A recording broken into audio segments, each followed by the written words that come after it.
Après sa défaite au Camp Nou contre la Real Sociedad, le Barça se déplace pour la 36e journée de Liga à Valladolid. Le Barça est-il déjà en vacances? Xavi va-t-il faire des expérimentations? Va-t-on encore assister à une défaite supplémentaire avant la fin de la saison? On en parle tout de suite.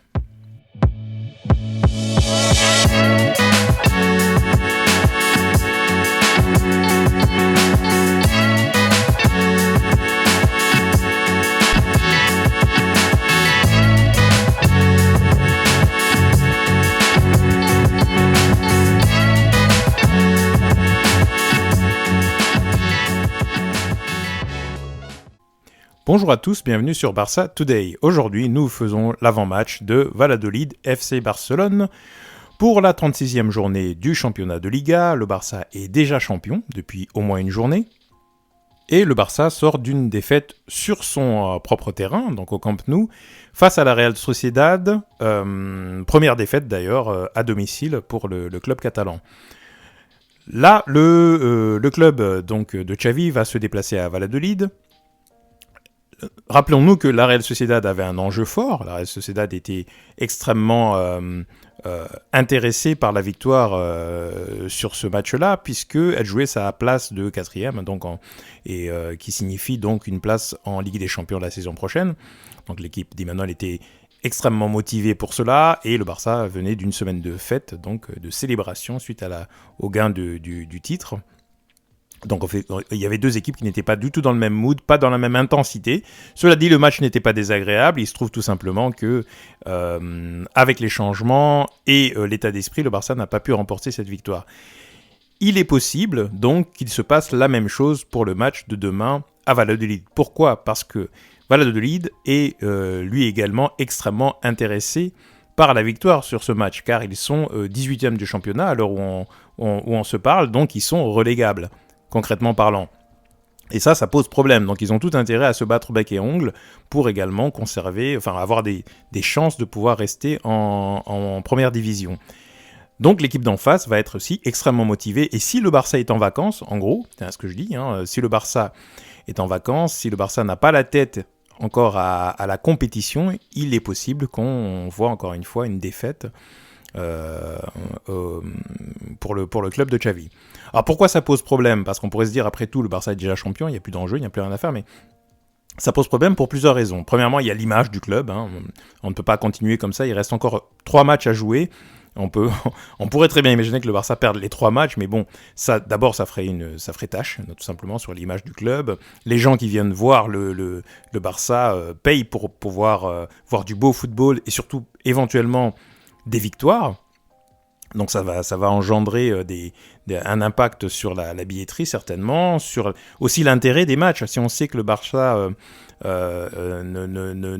ne s'implique plus autant sur les matchs de fin de saison, il y a peu de gens qui vont les regarder, et donc il va y avoir également un problème au niveau de l'audience des matchs. Donc il est important, pour le prestige, pour l'image du club et pour l'économie, tout simplement, que le club continue à fournir des prestations convaincantes à tous les matchs. Donc pas question de lâcher à ce stade-ci du championnat. Il y a également un certain nombre de records que le Barça peut encore avoir. Ter Stegen peut encore avoir le record du nombre de clean sheets sur une Liga. Le club peut avoir un record du nombre de buts encaissés. Donc pour le moment on en est à 11, on était à 9.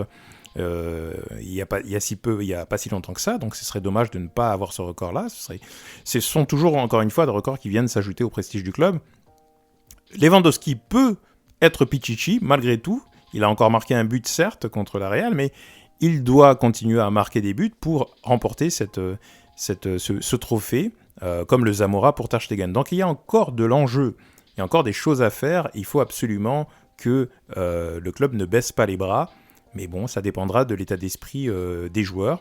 Xavi, en conférence de presse, semble vouloir maintenir la pression, mais Xavi va également être confronté à une problématique de rotation. Parce qu'il y a des joueurs qui ont beaucoup joué, qui ne seront pas là. On va en parler dans quelques instants. Et il a aussi des joueurs qu'il doit, avec lesquels il doit négocier pour renouveler la confiance de ces joueurs envers le club, en leur donnant du temps de jeu. En leur disant, écoutez, vous êtes important, il y a de la concurrence le long de l'année, mais vous allez avoir l'opportunité de montrer ce de quoi vous êtes capable. Et ces matchs-ci sont parfaits pour ça.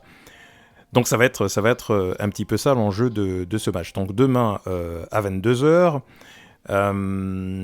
quel est le 11 que le Barça va pouvoir mettre en place pour rencontrer Valladolid, en sachant qu'au match aller, Valladolid avait perdu 4-0, me semble-t-il, hein, au Camp Nou. Donc Lewandowski avait marqué 2 buts, un doublé. Et donc ce n'est pas une équipe qui, sur le papier, est dangereuse pour le Barça. Mais compte tenu de la circonstance, de la situation, il est possible qu'il y ait des surprises. Donc voici le 11 que j'imagine que Xavi pourrait proposer pour demain. Donc, dans les buts, Ter Stegen, évidemment, il a... Quoique, Ter Stegen, une façon de le protéger, ce serait aussi de mettre le gardien remplaçant, Iñaki Peña, pour faire en sorte que Ter Stegen n'encaisse plus de buts. Ça, c'est une façon un peu Sioux de réaliser le record, mais je pense que Ter Stegen voudra jouer. Donc Ter Stegen dans les buts. Latéral gauche, on remet Baldé, parce que la dernière fois, Xavi avait expérimenté Baldé à droite et Jordi Alba à gauche. Pour moi, c'est pas idéal, on remet Baldé à gauche. Il faut savoir que Araujo et Koundé sont out pour problème musculaire, problème pépin physique, et Pedri également est out pour pépin physique. Donc là, en défense centrale, il y aurait Eric Garcia et Christensen, et à droite, le retour de Sergi Roberto, qui est finalement latéral droit depuis quelques saisons maintenant, même si, avec Xavi, il a plutôt joué milieu. Au milieu de terrain, justement, je pense que Busquets va jouer un certain nombre de matchs, tant qu'il est encore là. De toute façon, apparemment, il n'y a pas sa relève naturelle, son remplaçant naturel. Comme j'ai dit, Pedri étant out, je vois donc, pour compléter ce milieu, Frenkie de Jong et Gavi, qui étaient suspendus lors du dernier match et qui revient là. En attaque, moi je pense qu'il va insister avec le trio Lewandowski, Rafinha, Dembélé, parce que il faut que ce trio-là soit le trio de demain. C'est les 3 joueurs qui sont le plus en forme. On a 2 excellents passeurs, 2 joueurs très rapides, des dribbleurs, 2 pieds gauche, pied droit magiques. Et on a l'un des meilleurs buteurs du monde, tout simplement, pas simplement européen, mais du monde. Si ce trio-là, on ne l'aligne pas régulièrement pour voir comment ils peuvent commencer à trouver des automatismes et jouer ensemble, parce qu'ils n'ont pas tant que ça joué ensemble, je pense qu'il faut le faire systématiquement.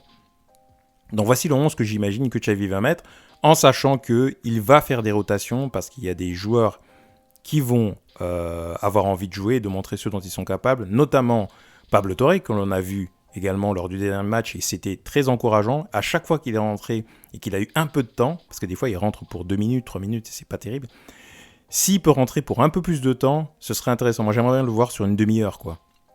Voire une mi-temps, si les choses se passent bien en première mi-temps.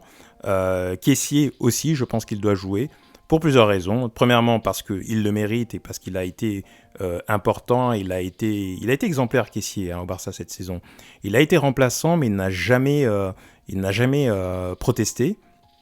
Il a toujours été performant quand on l'a mis sur le terrain, en fonction de l'adversité. J'ai toujours trouvé quelqu'un c'est un joueur d'équipe, quoi. Pourtant, il est arrivé avec une aura du Milan qui était quand même intéressante. Il aurait pu exiger un petit peu plus de temps de jeu, mais il a toujours été relativement calme, respectueux, et ça, je trouve bien. Donc, il serait récompensé par ces jeux-là. Et on va aussi voir, forcément, Ansu Fati et Ferran Torres entrer, parce qu'il faut soit les montrer aussi à l'Europe, à des clubs qui pourraient être intéressés par eux. Donc s'ils font des performances, ça pourrait être intéressant pour pouvoir éventuellement les prêter ou les vendre, le cas échéant, en fin de saison. Donc moi je m'attends quand même à pas mal de changements en seconde mi-temps pour ce match. Donc attention danger, moi je ne sais pas dans quel état d'esprit le Barça va être. Comme je l'ai souvent dit, le Barça n'a qu'un 11, le 11 titulaire avec Pedri, avec Araujo, avec tous les joueurs importants. Ce 11-là est capable de battre à peu près n'importe qui, je pense. En tout cas, de tenir tête à pas mal de grosses équipes européennes. Mais dès que ce 11 n'est plus complet, dès qu'on remplace, on baisse vraiment de manière importante le niveau de cette équipe.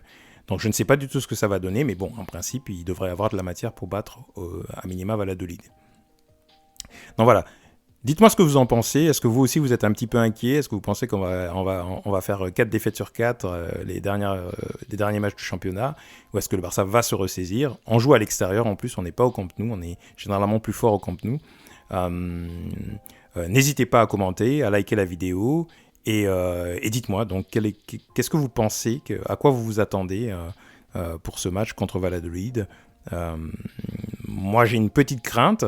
Pas sur le jeu, parce que je pense que le jeu sera présent, les joueurs qui vont rentrer vont avoir envie de donner, mais le résultat risque de ne pas être à la hauteur des attentes des fans du Barça. Si ça se passe bien, tant mieux, je touche du bois, mais rien n'est moins sûr. Donc j'attends vos commentaires et je vous dis à très bientôt sur Barça Today.